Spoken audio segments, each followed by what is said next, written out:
At 11:32 in the morning, on November 29th, 1943, a 19-year-old American airman knelt inside the tail section of a B-17 Flying Fortress, watching the sky behind him fill with German fighters. His name was Eugene Moran. He was a farm kid from rural Wisconsin, raised among cattle and open fields, drafted into a war that had no interest in how young he was. This mission over Bremen was his first combat flight. It was also one of the most dangerous bombing operations the 8th Air Force had flown that year. More than 300 American bombers had crossed the North Sea that morning, heading toward one of Germany's most heavily defended industrial cities. Bremen built ships, submarines, aircraft, everything the German war machine depended on. And the Germans defended it accordingly. Within the first hour, 6 flying fortresses had already been shot down. From his position at the very rear of the aircraft, Moran could not see the target. He could not see the lead formation. He could only see what was coming for them. The tail gunner's station was the most isolated place on the bomber. Moran sat alone on a narrow bicycle-style seat, sealed inside a cramped metal compartment, separated from the rest of the crew by nearly 40 feet of fuselage. There was no way for anyone to reach him in flight. If something went wrong, he would face it alone. His world consisted of 2.50 caliber machine guns, a curved plexiglass window, and the open sky. The B-17 carried 10 men in total, pilots up front, navigators and bombardiers in the nose, gunners stationed across the fuselage and beneath the aircraft in a glass ball turret, and Moran, alone in the tail, responsible for defending the bomber's most vulnerable angle. German fighter pilots had learned early in the war that attacking from directly behind a flying fortress was the most efficient way to kill it. From that angle, only one man could shoot back. If the tail gunner was eliminated, the bomber usually followed soon after. By late 1943, the mathematics of survival were unforgiving. Bomber crews needed to complete 25 missions to go home. Statistical analysis showed most crews didn't make it past 15. Some groups lost half their aircraft in a single month. Deep missions into Germany earned a nickname among airmen: Milk runs to hell.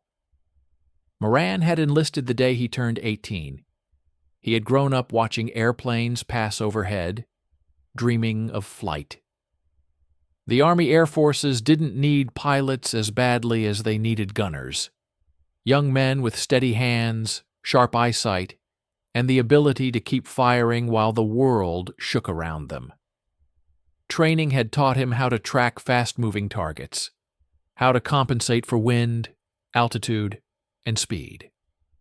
He memorized the outlines of German fighters: the Messerschmitt 109, the Focke-Wulf 190. He could identify them at long range. None of that prepared him for the cold. At 24,000 feet, temperatures dropped to more than 40 degrees below zero. Even inside an electrically heated flight suit, the cold crept into bones and fingers. Breathing through an oxygen mask turned each exhale into ice. And then the fighters came, dozens of them. They rose from below and dove from above, converging on the bomber formation like predators closing on wounded prey. Moran tightened his grip on the gun handles and centered his sight. This was the moment his job truly began. As the bomber formation pushed inland, the sky over Germany turned hostile in layers. First came the flak. Black bursts appeared ahead of the aircraft, then around it, then everywhere at once. Anti-aircraft shells detonated with brutal precision, filling the air with shrapnel designed to tear aluminum apart. The flying fortress shook violently as fragments punched through skin and structure. The noise was overwhelming, metal tearing, explosions hammering the fuselage, engines straining to maintain formation. Inside the tail compartment, Moran felt each impact as a physical blow. The aircraft shuddered beneath him, his narrow seat vibrating with every near miss. He could not see the flak batteries below. He could only feel their accuracy. Then the fighters returned. German interceptors slipped between bursts of flak, using the chaos as cover. They attacked in coordinated waves, approaching from behind, above, and slightly off angle, testing defenses, searching for weakness. Moran tracked them through his sight, forcing his breathing to slow as training took over. The first fighter closed fast. Moran fired a short burst, watching tracer rounds streak backward into the sky. The enemy aircraft veered away, disappearing into smoke and cloud. There was no time to celebrate. Another followed immediately, then another. Somewhere forward in the bomber, something went wrong. A violent jolt ripped through the airframe. The aircraft lurched hard to the left. Warning lights flashed. One of the engines began to lose power, coughing unevenly as smoke streamed past the wing. The pilot fought the controls, struggling to keep the bomber level and in position. The formation moved on. Damaged bombers could not slow 300 aircraft. The fortress began to fall behind, its speed dropping just enough to create a gap. That gap was lethal. German pilots saw it instantly. The bomber was now a straggler, isolated, slower, and marked. Fighters shifted their focus, breaking away from the main formation to converge on the wounded aircraft. What had been a defensive fight became a hunt. From the tail, Moran watched the distance grow. The protective wall of bombers ahead pulled away, leaving open sky and approaching threats. The rhythm of the battle changed. Attacks grew bolder. Firing runs lengthened. Cannon shells tore through the air with terrifying force. A burst slammed into the tail section. Plexiglass shattered outward. Cold air flooded in, stealing breath instantly. Warning lights flickered. One of Moran's guns jammed, its feed mechanism twisted by impact. He shoved it aside and shifted fully to the remaining weapon. The bomber shuddered again as another engine struggled. The intercom crackled with tense voices. Short, clipped reports of damage, fires contained, systems failing. The crew worked desperately to keep the aircraft flying. Moran said nothing. His job was behind them, and it was far from finished. German fighters now attacked in pairs, one firing to distract, the other lining up for a kill shot. Moran fired whenever a nose pointed directly at the tail, forcing pilots to brake early or adjust under fire. Tracers stitched the sky. Spent casings rattled around his boots. Time stretched. The bomber was losing altitude slowly, almost imperceptibly, but enough to matter. The fighters noticed. They pressed harder. This was no longer a mission. It was a fight for survival. One isolated aircraft against everything the Luftwaffe could bring to bear. And Moran was the only thing standing between the enemy and the crew in front of him. The moment the bomber slipped out of formation, everything changed. Ahead, the mass of American aircraft continued toward the coast. Engines steady, guns interlocked in mutual defense. Behind, the sky opened into dangerous emptiness. The distance between protection and isolation widened with every second. German pilots did not miss the opportunity. They peeled away from the main fight and formed up behind the damaged fortress, circling like predators around wounded prey. The attacks became methodical. One fighter would dive in to draw fire. Another followed seconds later, using the distraction to line up a cleaner shot. From the tail, Moran saw the pattern clearly. He stopped firing at shadows and began waiting for commitment. When a fighter straightened its nose and stopped maneuvering, when it chose its line, that was the moment. Moran squeezed the trigger in short, controlled bursts, walking tracers toward the cockpit. The air filled with smoke, debris, and flashing rounds. A cannon burst, ripped through the tail section, tearing metal apart. Shards sliced through the compartment. Moran felt a sharp blow across his back and shoulder, but stayed upright. Pain registered distantly, shoved aside by urgency. One gun vibrated violently, its feed damaged. He cleared it by instinct and kept firing. Another attack came from slightly above. The fighter closed fast, its silhouette growing rapidly in the sight. Moran fired early, forcing the pilot to adjust. The enemy aircraft rolled, rounds passing wide. It pulled up hard and vanished beneath the bomber. The bomber shuddered again. Warning lights flared. Control response lagged. Somewhere forward, the crew fought fires and system failures, shouting clipped updates over the intercom. Moran did not ask questions. He did not need answers. If the tail failed, the aircraft would not last long enough for explanations. Attacks continued in waves. Each pass felt closer than the last. Ammunition belts shortened visibly. Spent casings piled around Moran's boots, rattling with every maneuver. Cold burned exposed skin where the plexiglass had shattered. Breathing grew harder as the oxygen system strained. One fighter refused to break. It came in steady, ignoring tracer fire, cannons blazing. Moran centered the sight and fired continuously. The rounds struck home. Pieces flew from the enemy's wing root. Smoke poured from the engine. The fighter rolled sharply and dropped away, disappearing beneath the bomber.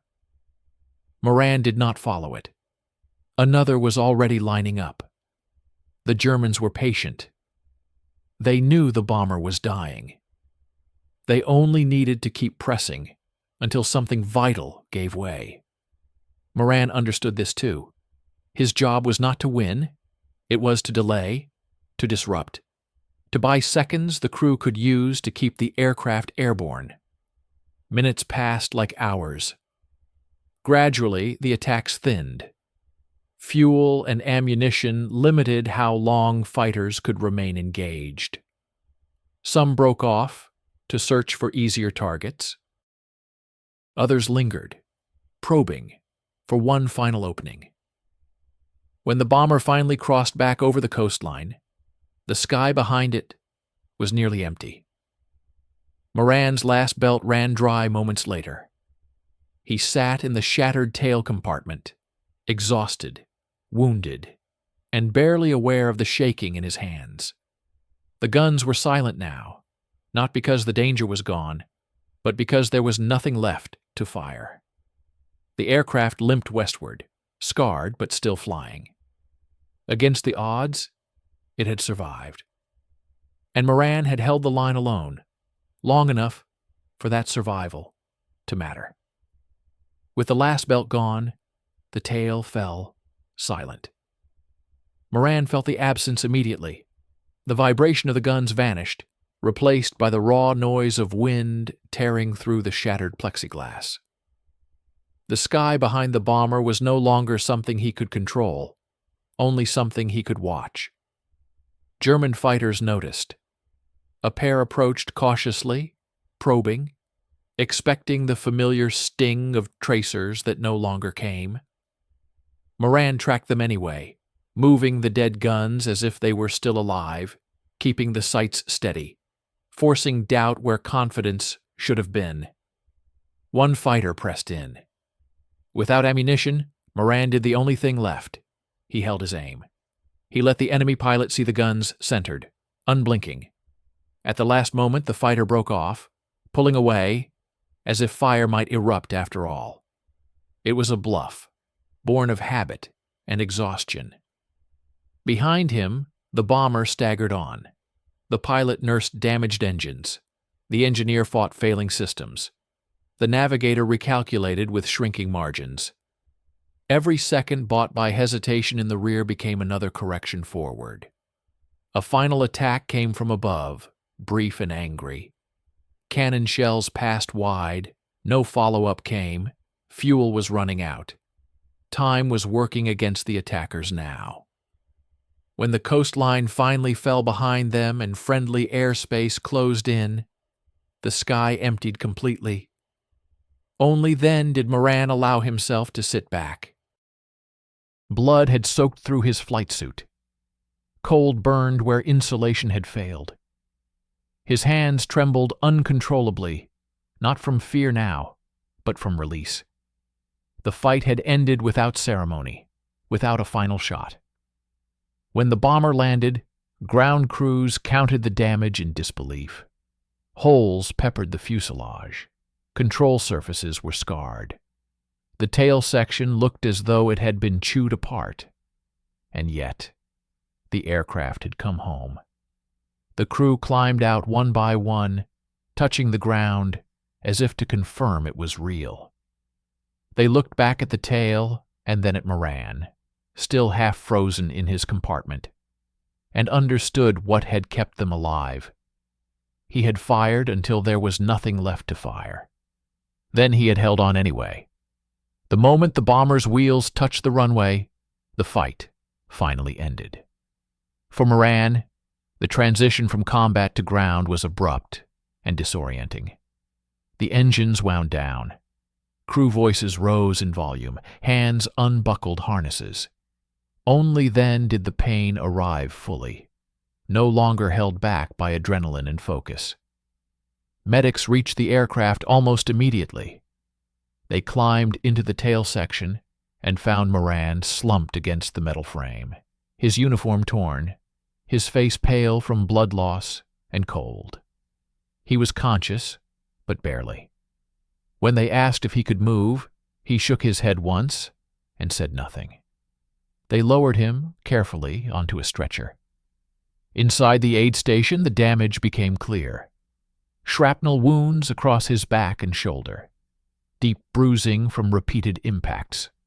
Frostbite where the heated suit had failed. Exhaustion that bordered on collapse. Doctors worked quickly, cutting away frozen fabric, cleaning wounds, restoring warmth and circulation. Moran did not ask how bad it was. He asked if the crew was alive. When the answer came, yes, all of them, he closed his eyes and let himself drift. The tension finally released. For him, that was the only outcome that mattered. Word spread across the airfield quickly, but quietly. There was no announcement, no formation, no speech. Ground crews had seen damaged aircraft before. They knew what it meant when one returned missing pieces that should have been fatal. The crew spoke among themselves first. They replayed the return flight in fragments, when the attack slowed, when the guns went silent, when they realized they were still flying. They looked back at the tail and understood how close they had come to not coming back at all. Officers took notes. Damage was documented. Statements were written. Someone asked Moran how many fighters he had shot down. He answered honestly. He wasn't sure. He hadn't been counting. Counting did not matter. What mattered was that the bomber had stayed in the air long enough to reach England. Moran spent days in recovery, then weeks. His wounds healed slowly. Some injuries would never fully disappear. He would not return to the tail of a bomber again. His war in the air was finished. Recognition came later, wrapped in paperwork and formality. But among those who mattered most, the men who had flown with him, the understanding was immediate. He had held the line alone when there was nothing left to hold with. And because of that, 6 other men went home instead of down into the sea or the fields of Germany. The paperwork took longer than the fight. Reports moved from squadron to group, from group to command. Each layer added distance between the event and the words used to describe it. What had been noise, cold, and instinct was rewritten as clarity, courage, and resolve. The language became formal.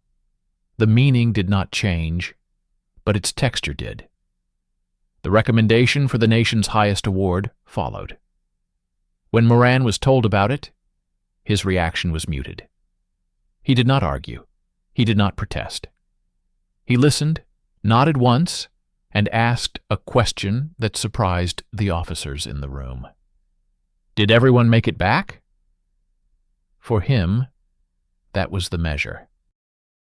The ceremony came later, far from the shattered tail compartment and the frozen sky over Germany. Uniforms were pressed, cameras were ready, words were chosen carefully. The medal was placed around his neck as an example of what courage looked like under impossible conditions. Moran stood still throughout it all. He did not smile for the cameras. He did not rehearse what he would say. When asked about the mission afterward, he spoke plainly. He said he did his job. He said the rest of the crew deserved credit. He said that any gunner in his position would have done the same. Those who had been there knew better, but they also understood why he spoke that way. Moran had not acted to be seen. He had acted because the alternative was unthinkable. There had been no audience in the tail section, no applause in the sky. There had only been approaching fighters and a simple decision: keep them back or let them through. The medal represented a moment. The consequences of that moment were permanent. His injuries ensured he would never fly combat missions again. The Army Air Forces reassigned him to duties away from the front. His war, at least in the air, was finished. Others would take his place in the tail compartments he would never see again. Publicly, he became a symbol. Privately, he remained a young man who had learned how thin the line between survival and loss could be. He understood that medals did not separate heroes from the fallen. Often they separated the lucky from the unlucky. Moran accepted the honor because it was given, not because he sought it. And when the ceremony ended, he returned quietly to recovery, carrying a weight no ribbon could measure. When the war finally ended, Moran did not feel closure. He returned to a country that celebrated victory loudly and quickly. Factories reopened, streets filled. People wanted stories that ended cleanly, with triumph and relief. Moran offered none of those. He answered questions politely, briefly, and then redirected conversations elsewhere. The sky no longer shook. Engines no longer roared overhead in tight formation. Yet certain sounds, metal clanging, sudden wind, the echo of a backfiring engine, still pulled his attention sharply backward. His body reacted before his thoughts did. He learned to let the moment pass without comment. Civilian life demanded a different kind of endurance. There were no checklists, no alarms, no clear lines between danger and safety. Days moved at an uneven pace. Moran found comfort in routine and tangible work, tasks with visible results that required focus, but not noise. He rarely spoke about the tail section, not because he could not remember it, but because memory did not arrange itself into stories. It arrived as sensations: cold pressure on the face, vibration through the seat, the feel of empty triggers under gloved hands. These fragments did not need narration to exist. Friends and family noticed the quiet. He listened more than he spoke. He avoided crowds when he could. He sat where he could see exits without consciously choosing them. These habits softened over time, but never fully disappeared. They became part of how he moved through the world. The medal was kept out of sight. When asked about it, Moran shifted the focus. He spoke of the crew, of teamwork, of the aircraft itself. He resisted the idea that a single person defined the outcome of a mission. Survival, he believed, was shared and fragile. As years passed, the war receded into textbooks and ceremonies. For Moran, it settled into the background of daily life, neither dominating nor absent. He did not seek to forget it. He simply carried it, without display. The return was not about leaving the war behind. It was about learning how to live alongside what remained. Time has a way of smoothing edges. Years later, the war is often reduced to images, formations against the sky, flak bursts frozen in photographs, medals resting behind glass. What endures, however, is not the image, but the consequence of choices made when there was no time to think them through. The tail gunner's war was defined by that reality. Eugene Moran did not change the course of the conflict with a single act. He did not bring down an armada or rewrite strategy.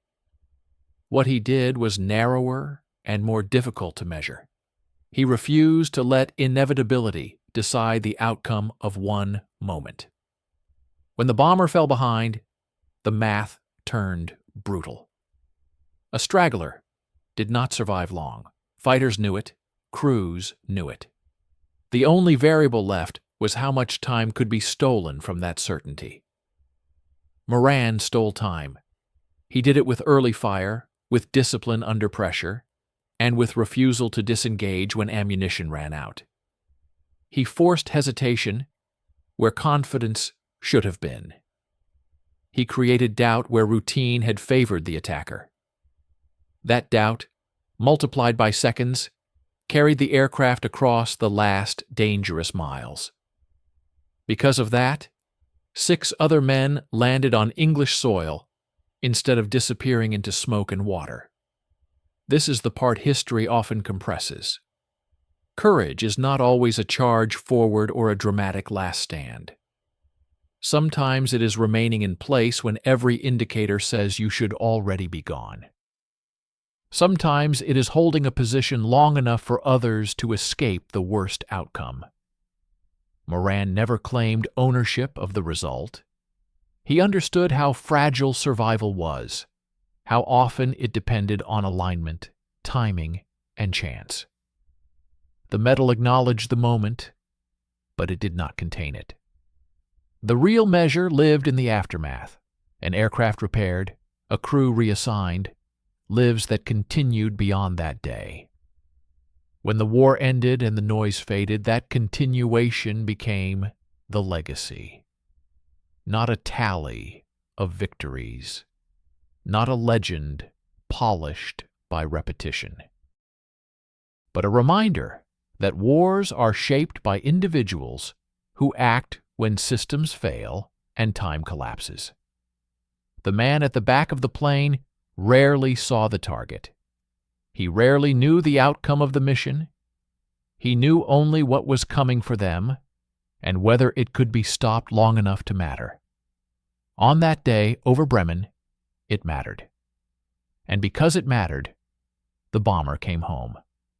Some victories announce themselves. Others are quiet, measured only by the fact that tomorrow arrives for those who were supposed to be lost. That is what endures when the guns fall silent.